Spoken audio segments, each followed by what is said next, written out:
Thanks for tuning in to the Pacey Performance Podcast. This evening, I'm delighted to welcome Benoit Delaval. So welcome to the podcast, Benoit. Good evening. Thank you very much for your invitation. It's a pleasure for me and an honor to be able to speak with you. Thank you very much for coming on. I think it's the closest a guest has been to where I live, given that you only live half an hour away. So it's great to have you on, Benoit. And firstly, thank you to Martin Bouchet for making the introduction. So I'll make sure I give a thank you to Martin. Thank you, Martin. Absolutely. And I really appreciate you coming on and speaking in English, because I know English is not your first language. So I have so much respect for people that come on and speak in English when English isn't their first language. So thank you very much. Anyone that doesn't know who you are, Benoit, would you mind giving us a little bit of a background on you, what you're currently doing at Leeds, and what you've done previously? Yeah, of course. So my name is Benoit Delaval. I'm 37 years old. I'm married and I have 2 children. I was born in Lille. Lille is one of the 5 biggest cities in France. So that everyone can locate it. It's 2 hours from Paris, 1 hour from Brussels, and 90 minutes from London by Eurostar. I have always loved sports, and I have played a lot. Of course, football, but also badminton, running, mountain biking, tennis. So I'm a big fan of sports in general.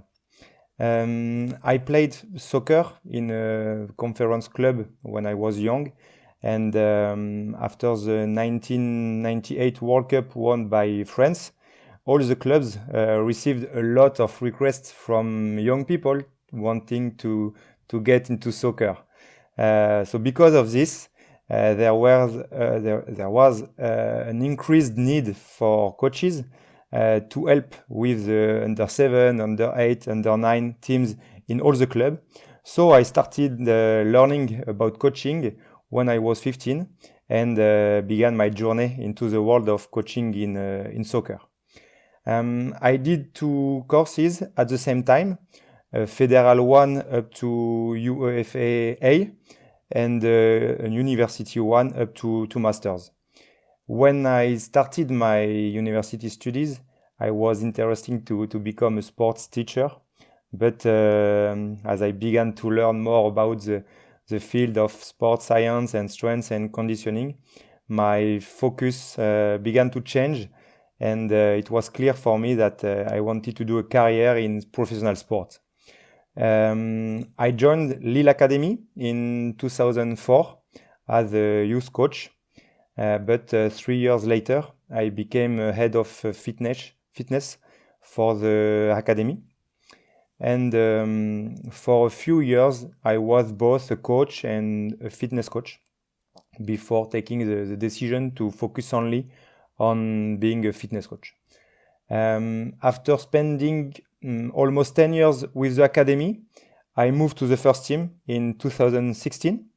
And in the summer 2018, 2.5 years ago, yes, after 14 years at Lille, I signed for Leeds United.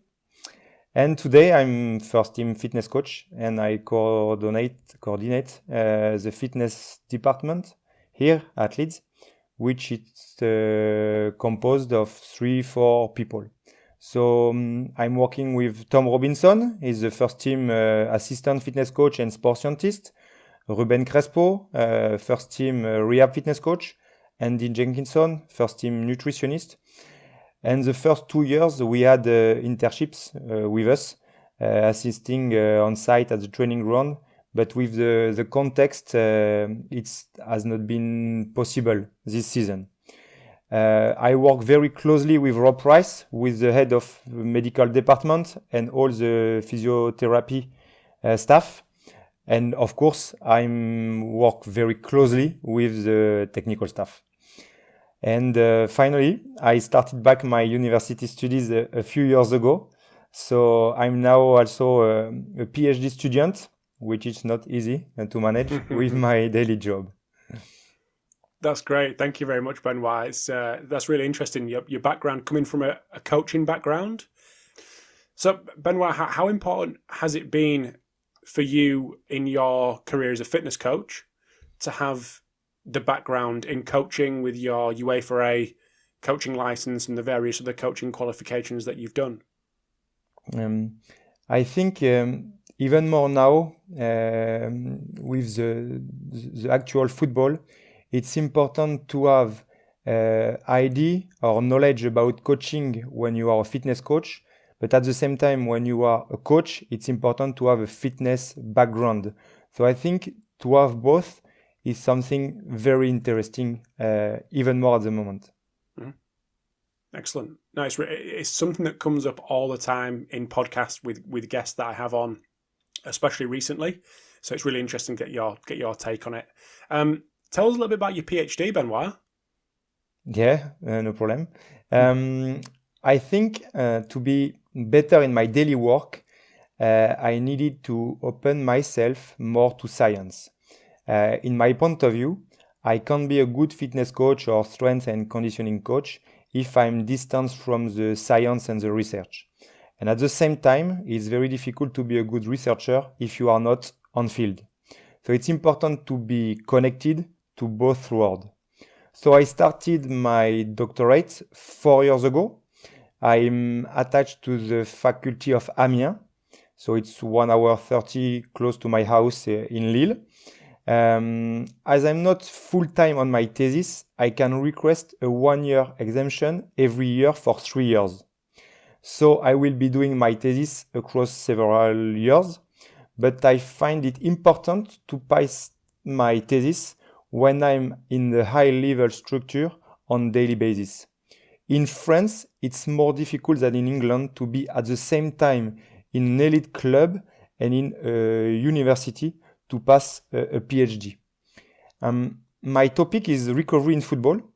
So I started in 2018 maybe by doing a survey of elite fitness coaches, mainly in France, but I have some answers from England, Belgium, Germany, and Spain to find out about current practices in terms of recovery strategies during congested period.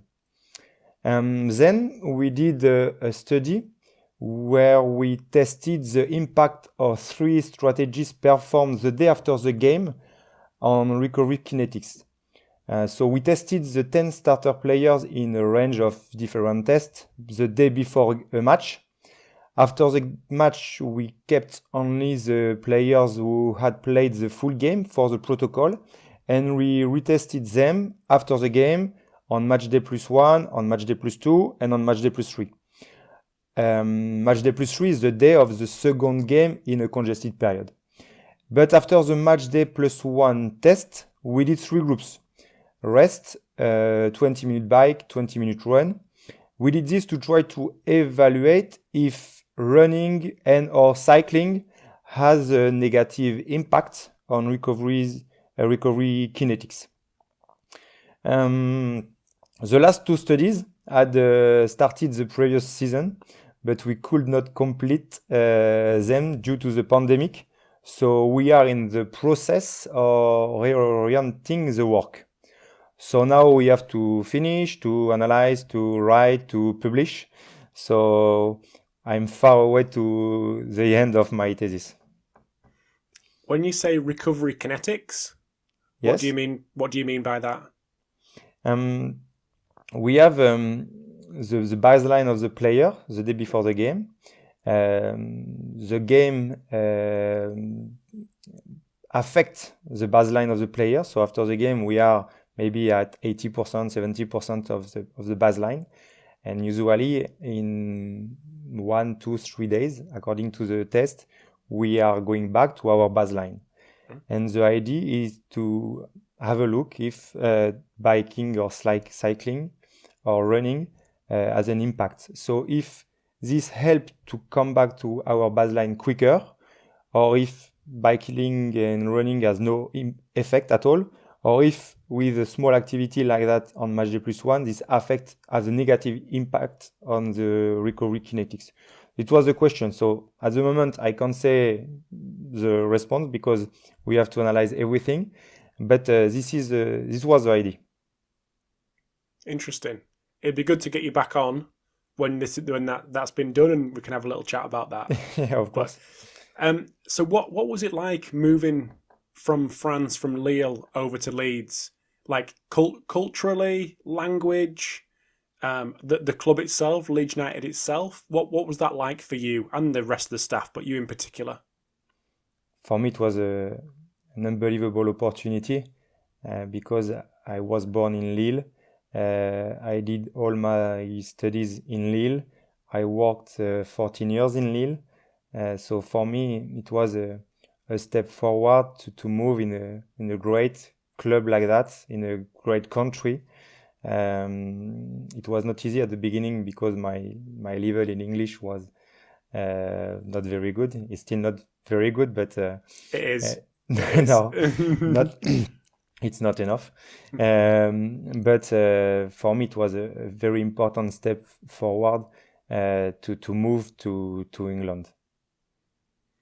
And it's not only my choice because I have family, so it's not only a professional step; it's a personal step as well. Interesting. And we were saying when we spoke on the phone a few weeks ago that your family really like it here as well. Yeah. Yeah. Yeah. We would like to stay in England.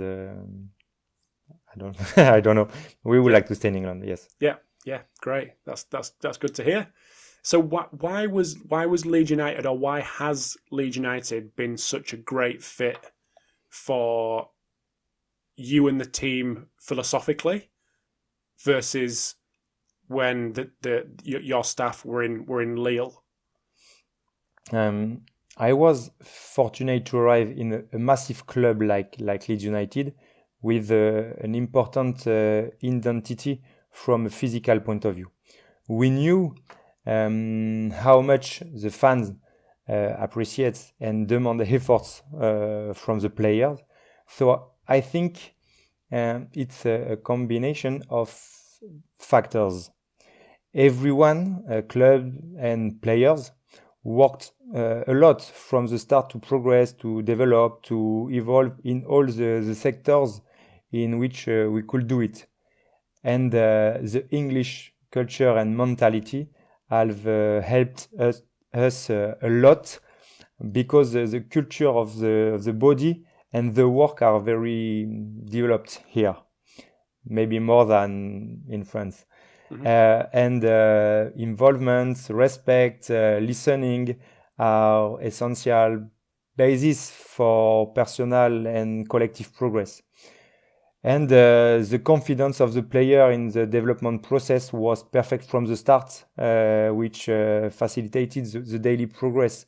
So when we combine all these things together, they match up with our approach to work. How important has it been for the players to really buy in to your philosophy as a coaching staff, and to give themselves to you to be guided and learn? I don't know if we have to say philosophy. I prefer to say or to talk about ideas, concepts, tools maybe. What is certain is that work is very important. This is the most important thing. Of course, in quantity, because we work a lot, but also in quality. Even more in quality now because the gains are smaller in the third year. So we are now working more on details. So we work every single day in the gym and on field. To explain a little bit, I will take an example. Coles published a study in 2017 with an injury prevention pyramid that I really like. And this pyramid provides us with a clear way to structure our work. We can see on it several floors. So from the bottom to the top, The first one is the bottom one is player recruitment. So this is an area that the fitness staff has very little input in. I know that some clubs ask for some advice from fitness staff when looking at players, but mostly they are not included. And the second step or the second floor is load monitoring. After its athletic development, after its movement efficiency, after its injury prevention program, injury assessment and rehab, and finally at the top is luck. So this is very important for me, and we have here in this pyramid almost everything. So depending on the context, the time of the year, the category, academy or first team of the structure in which we work, the different floors are more or less wide, so the order of the floors could change. But I really like this holistic approach.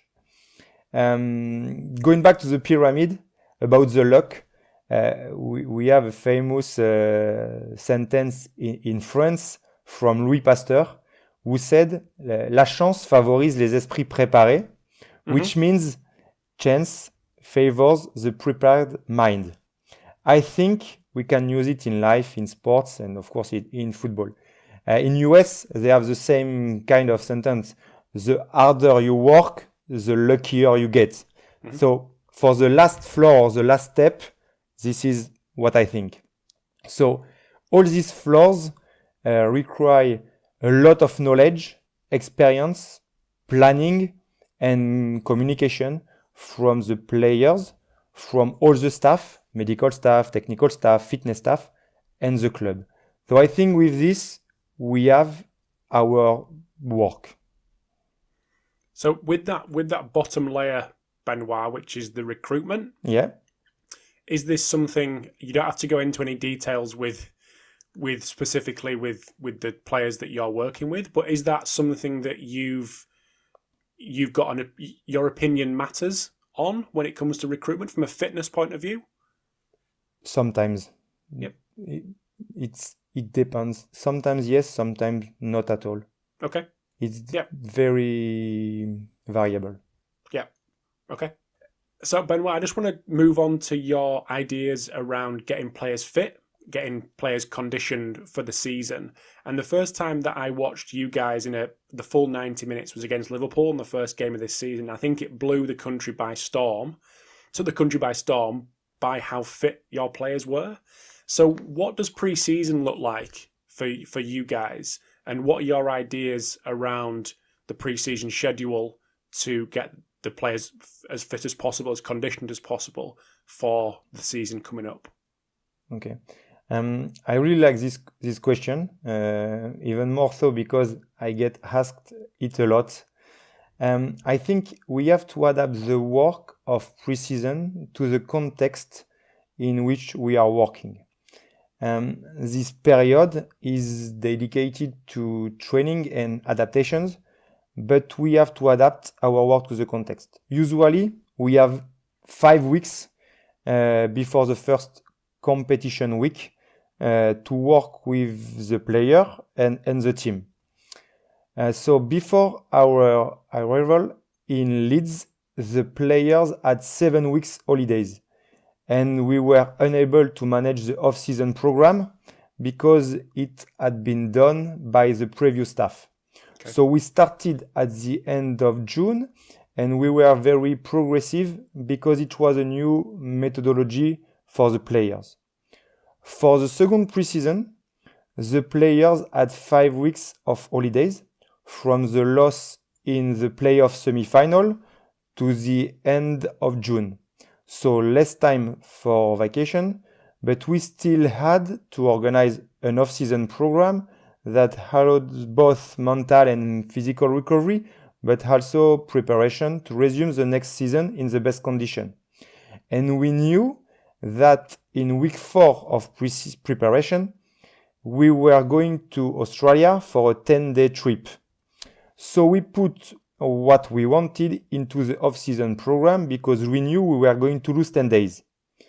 After an international trip like this one in Australia, we have to give 2-3 days off for the players to recover. So finally, a 10-day trip or training camp means 2 weeks disruptions. So we progressed onto the more high intensity work faster than normal because we had to adapt to the context of the situation. And the third pre-season was different as well. We finished the championship season at the end of July. The players had 3 weeks of vacation. We started in mid-August, but we knew that at the end of August, we were going to lose all the international players, approximately 10 of our first team squad, and that they would be back 2-3 days before the first Premier League game against Liverpool. So in 3 seasons, in the same club, with the same staff, we did 3 completely different pre-season. This is the first time for me. So if you had an ideal pre-season, what would it, if like this one coming up, maybe, hopefully, what would it look like for you? What's your ideas around an ideal pre-season? My idea is to have 5 weeks before the week with the first game. So finally 6 weeks, but 5 weeks of pre-season because the last week is the week to prepare the first Premier League game or the first championship game. In these 5 weeks, what is important is how many weeks off they are going to have. Because in France, sometimes we have 4 weeks. In England, in championship, you can finish the championship the 3rd of May and restart the 25th of June. 7 weeks. It's not the same if you have 7 weeks or if you have 3 weeks. So we have to adapt to the context. But the classic one, if we have 5 weeks pre-season, after maybe 4 or 5 weeks of vacation, it's to have 2-3 weeks progressive to arrive with more intensity, more sprints, more accels, more decels in the week 2 or in the week 3. And to start the week 4 or end of week 3 with friendlies to give 90 minutes at least 3 times for all the players before the first game. But it's very difficult because we have to adapt to the context. And if it's a second season, it's not the same as it's the first season in a club. If we have 4 weeks vacation, it's not the same that if we have 7 weeks. So it's so difficult to put on the paper an ideal pre-season without knowing the context. I'd like to know about the planning and the periodization, how much data informs what you do. And you mentioned about the hierarchy and the load monitoring. And Tom maybe is probably your guy, Tom Robinson, probably your guy for this area. Yeah. But how much does his work and the data side of things drive what you do from a fitness point of view? Okay. First of all, for 10-15 years, we have had more data every day. So our job is to help the technical staff make decisions. So it's important to be careful with all the data we have. We have to find the signal in the noise. The noise is all the data we have every single day, and the signal is the conclusion we reach when we analyze the data well. So this conclusion is to help the technical staff to make decisions. I'm very lucky to have a sports scientist with me, Tom Robinson, who helps me a lot on a daily basis. In France, for example, I don't know how many clubs have a fit sports scientist inside the club, but it's not like in England. In England, it's a very job and a very important job. For me, the key is to find the right balance, because we have to collect, to organize, to analyze a lot of data, maybe too much data finally. But I think we can't be too data driven, but we have to use the data wisely. So for the training, We use the GPS data to manage the training load every single day. For the game, we use the GPS to analyze from an individual point of view and team performance perspective. But we also use Second Spectrum, the tracking system provided by Premier League, to analyze our own performance and the opposition. So we collect a lot of data from the GPS, of course. We also use wellness questionnaire twice a week, very often, to have an idea, to monitor the players. So we use the data, but the thing is to find the good balance with all the data we have. Given that the amount of data has increased so much, like you say, over the last 10 or 15 years, how has and again, you don't have to go into specific details, but how have the coaching staff adapted to that increase in data and how they've changed, if they have changed, how they do things given the fact that they have a lot of numbers now, and like you say, maybe too many? Maybe, yes, too many. It's new for the staff. Maybe it's not now, but 15 years ago, we had almost nothing. And now we have a lot of things. So it's our job to help and to convince maybe sometimes the staff to look to the data. Sometimes it's easy when we have a staff with open mind, or a staff open in science and in data. Sometimes it's more difficult, but it's the staff are finding in interest if we can help them to build a session, to build a week, or to structure a little bit more our week. Yeah. Cool. That's interesting. Thank you, Benoit. On the question of small-sided games often comes up in conversation, especially with team sport people in football, in soccer. And people seem to be using more and more small-sided games and been manipulating them cleverly. But from the conversations that we've had before, small-sided games maybe don't play a really big part in your programming. Is that right? Yeah, it's right. Yeah. We don't use small-sided games very often in our training weeks. Sometimes for the substitute players on match day +1 or match day +2, or for a player returning from injury. We prefer to use 11 versus 11 in our methodology. But I think we will cover this topic later. Yeah, cool. We can get into that. Yeah. So while we're here, Benoit, is it okay to get into that now? Yeah. About 11v11? So what is the thinking behind doing more 11v11 versus small-sided games? Because we play at least once a week, 11 versus 11. So we try to train in the most specific way. So we try to train as soon as possible, or at least once a week, 11 versus 11. So if we have, for example, 10 players available, we will prefer to use the under 23 to do 11 versus 11 with the under 23 than 5 versus 5 with only the first team players.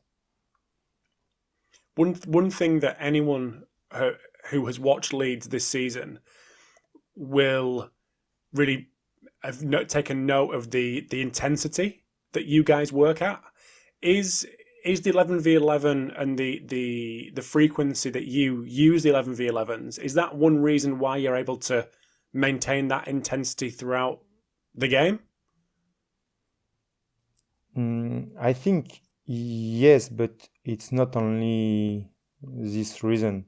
It's one more time a combination of a lot of factors. So this 11-11 is one of the factor. but it's not the only one.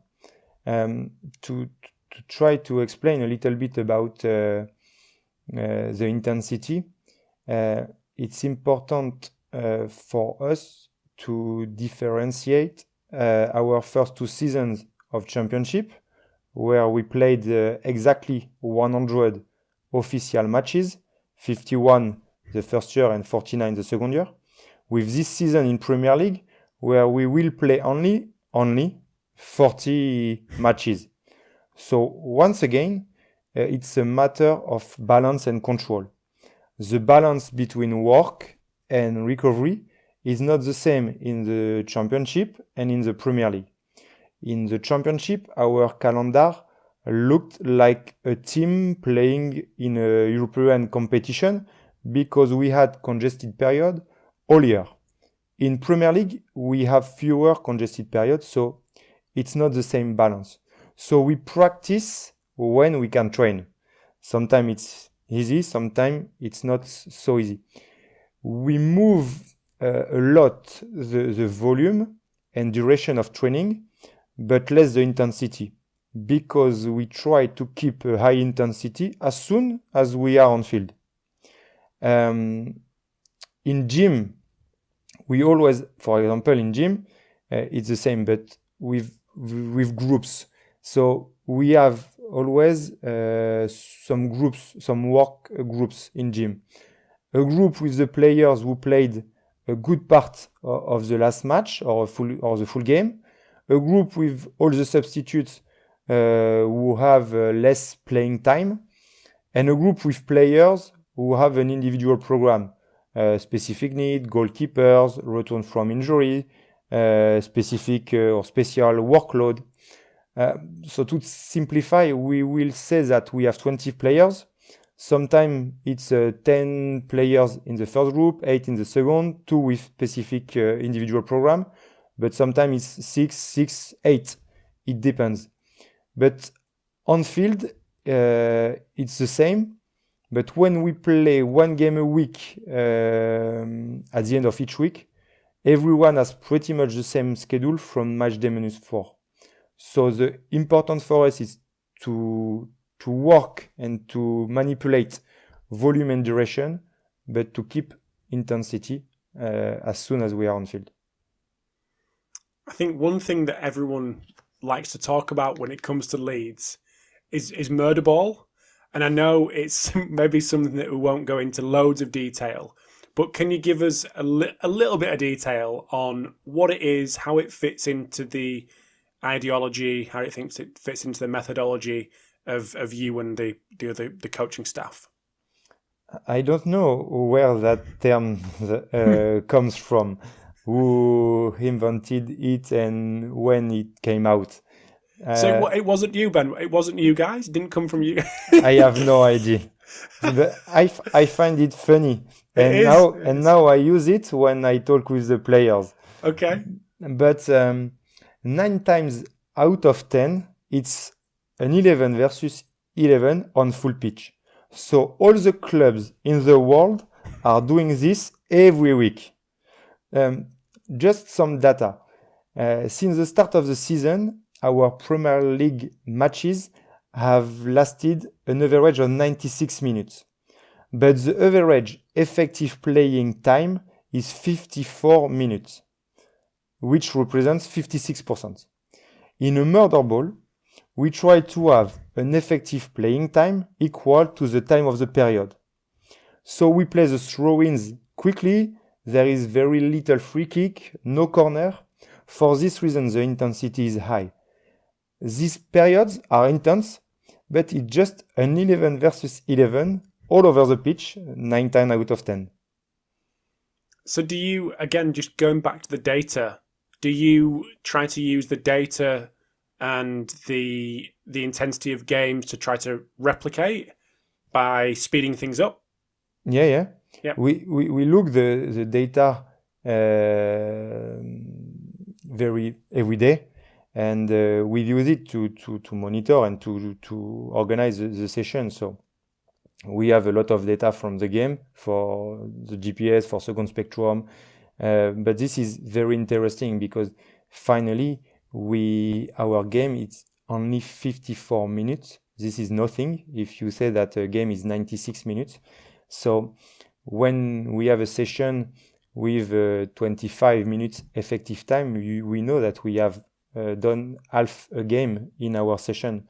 So yeah, we use all the data we have to try to prepare the session and to guide our session. Yeah. Why do you think it's become such a talking point if other clubs are doing it? How have you made it so popular? I really don't know. I would like to know, but I really don't know. Okay, no, that's it's super interesting. It's really interesting. I'd love to know who made that up. If it wasn't you guys, let me know when you know. I will. I certainly will. I certainly will. So, just coming back to your PhD and the recovery side of things, again, what's something that you're known for? Incredibly high intensity methodology, ideology. How do you enable your players to get to recover, to then go again, to recover and go again? First of all, I would like to say that recovery strategies are easier to implement in Leeds than in Lille for two main reasons. The first is that in France, in the 19 away games in my last season in Lille, we traveled 17 times by plane. Here, we travel by plane twice when we play Brighton and Southampton. Mm-hmm. So we come back with our bus, which has a kitchen at the back, so it's easier for the post-match meal.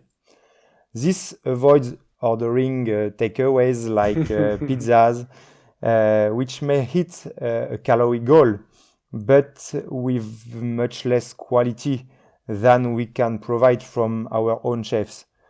We control the quality and the quantity, and our players choose what they want to eat.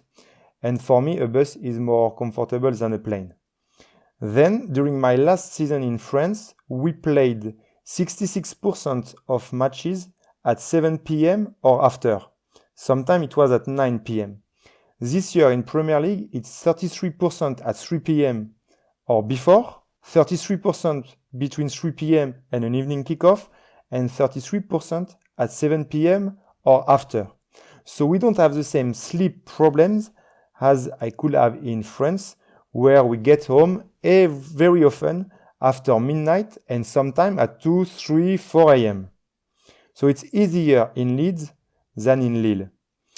In 2015, Grégory Dupont and his collaborators published in Aspetar Sports Medicine Journal an example of a practical recovery protocol based on scientific evidence. So we try to formulate an evidence-based and useful protocol for the players to help them to perform as best as possible. Nutrition strategies, diet and hydration, are managed by Andy Jenkinson, our nutritionist, in the locker room for home games and in the locker room and on the bus for away games. Regarding the compression garments, it's important. The players are independent and put them on after the shower. So this is very, very easy. Regarding cold water immersion, we use it when we play twice a week with a classic protocol of 10 minutes at 10 degrees. We have a permanent cold bath in the home dressing room, and we use plastic bins for the away games. We use a plastic swimming pool in Lille, so it's something very easy. And regarding sleep, as I said, it's easier than in France. We have less late night matches, so it's much easier. Do you do anything to track sleep, Benoit? No, unfortunately no. Because I've used Actigraph in France, but it's not very comfortable, and maybe we need someone in full time to analyze the data. Now we are using the ring I don't know if you know this Oura ring. So I have one maybe from 1 month or 2 months, I don't know exactly. So I use it, but it's not easy at the moment because we don't have a system to collect the data of the player in one laptop. So if I have my data on my phone, if I give a ring for a player, he will have his data on his phone. Yeah. But at the moment, we can't have a software or a platform to collect the 20 players at the same time to have all the squad in the same area. So it's not easy, but I would like to work more with sleeps, but it's not so easy to organize. Or we need maybe one more person, and it's not easy. So Aura Ring don't have a team solution? It's all individual solutions? Maybe, but I'm not sure. So we are trying the system. We are thinking about it, but we should progress on it soon. But at the moment, it's not maybe so easy. Yep. I'm just going to go back a step, Benoit, because I wanted to ask you something about training in season before I forget, because I need to ask you. And that's non-football specific work to keep players conditioned, and by that I mean running.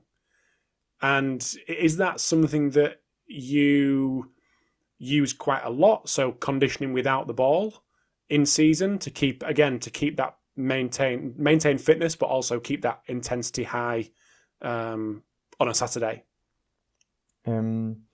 If you say without ball, if you mean running, sometimes once a week at the maximum. But if you say gym, every single day. Okay. So yes, this is like that. Gym every day. Yep. So are you all right to talk to us about your philosophy when it comes to gym work and how you've integrated what you did at Lille into Leeds, or is it something that's changed because of the cultural differences that we've talked about already? That'd be super interesting. I don't change too much between Lille and Leeds. What changed is that now I'm working with a rehab fitness coach, Ruben Crespo. So he doesn't have the same way to think because he's Spanish. So it's another philosophy. I'm French, so I have another philosophy, and we are in England working with a different culture. So we combine everything to create our methodology. So it's a mix with everything. So it's not so different, but there is some differences. Yes. Did Ruben come with you from Lille, or was he already here? No, he arrived at the same time, but I met him when I arrived in Leeds. Okay. Sorry. Okay. So in terms of the work that you do in the gym, can you give us a little bit of an insight into what that potentially looks like, given that you're in there every day with the guys? Okay. Which topic first? The strength, power, prevention. What do you prefer? Let's go with the strength stuff. Let's go with the thing that people care about. Yeah. So strength and power first, and let's go. Prevention after, if you want. Let's do that. Let's do that order. Absolutely. Okay, perfect. Strength and power are present every week in our methodology. For example, we played 8 Premier League games between January 26th and February 27th. So we train very little for some players during this period. So during this period, for example, there was not too much space for new training programs, adaptations. On the other hand, we only played 3 matches in March, so we train regularly. So one more time, we have to adapt the work in the period, in the context. But in a normal week is a week with 1 game per week at the end of the week. When it's Saturday, it's easier, but sometimes it's Saturday, Sunday, sometimes it's Sunday, Saturday. But a normal week is 1 game per week at the end of the week. We do 1 strength session and 1 power session per week. Regarding strength, it's very often the first day of the week for players who have not played or played a little bit. And we do it on match day +3 for players who have played a lot. Regarding power, it's more variable than the strength because we can do it indoor or on field. Sometimes we do it with equipment, bungees, run rockets, uphill, and sometimes we do it without equipment to have a more SAQ session. So in the same way that we can vary the power stimulus depending on the type of session we do, we can also vary when we do it.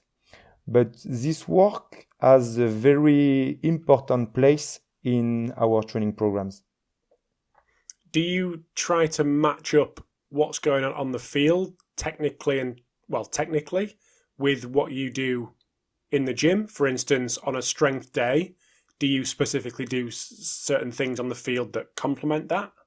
Yeah, we know how we train, we know how we play, so it's important for us to match the gym session with our way to train and to play.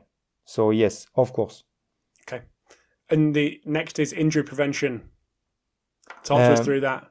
So I'm very close to Ruben Crespo because we talk all the time together to set up the daily work and the injury prevention program. So we try to work on all the lower body at least once a week when we are not playing midweek, of course.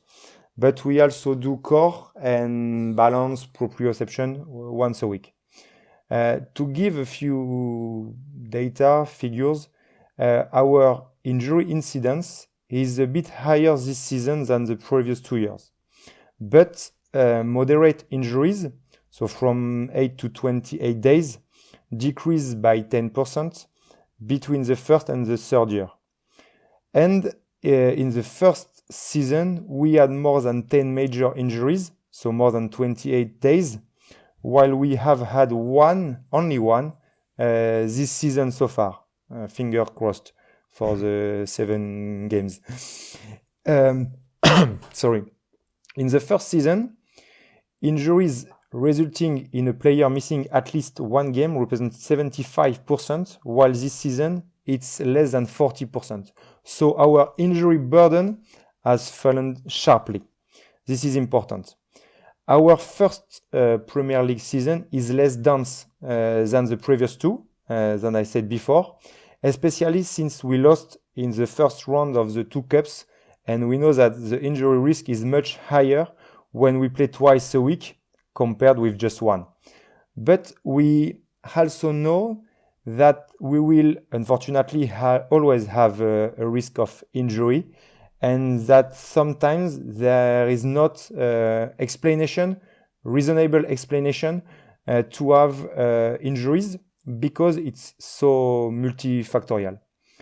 So it's very difficult to generalize. We always try to find a big reason when we have injuries, but that is not the right way to think in my point of view. We have to try to understand the individual situation of each player.